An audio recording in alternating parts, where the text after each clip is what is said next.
Good morning, everybody, and this is your DAX day trade setups for today. So we ended up with a green bar, but there is a massive tail to the upside. So we still have not tagged any level that I would want to be shorting off. So this is the area that I'm interested in. It's 14861. That's the area that I'm looking to short off.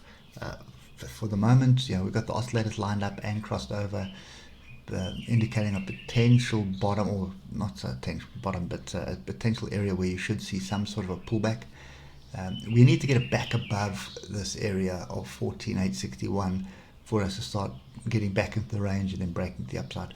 So nothing really standing out at the moment. If we come down to the 3 hour,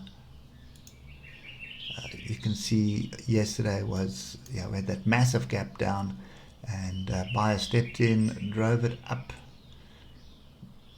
pretty much to nowhere. Basically, I think you probably will be forgiven to looking at that fractal there. It looked like what was happening, but not something that I would have picked anyway.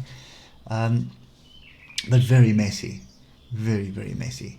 And if we just come down to the hour, you'll see what I'm talking about. So gap down, obviously when you gap down, not really a signal to buy, to basically buy off here. There's nothing here that indicating you want to buy.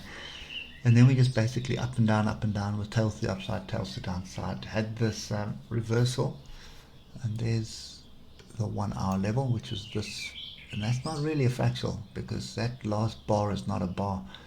So that was the level which we basically rejected, which is probably a reason to be short.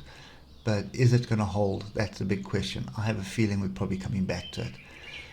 The fact that we're in amongst the moving averages at the moment is also just a bit of a worry.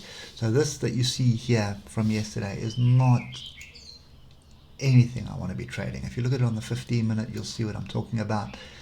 Moving averages flattening out, and then we're sort of above, below the moving averages.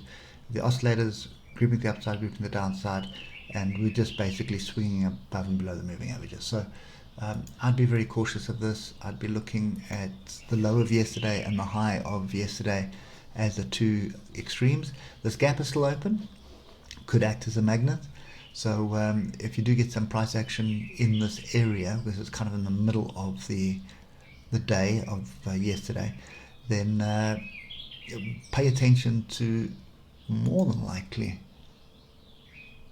that level there, and this is your line in the sand. So if you're above 14,315 and we sort of get a retest, then you've got a good potential for a move to test the highs of yesterday and then ultimately close the gap, which is around about 14,648.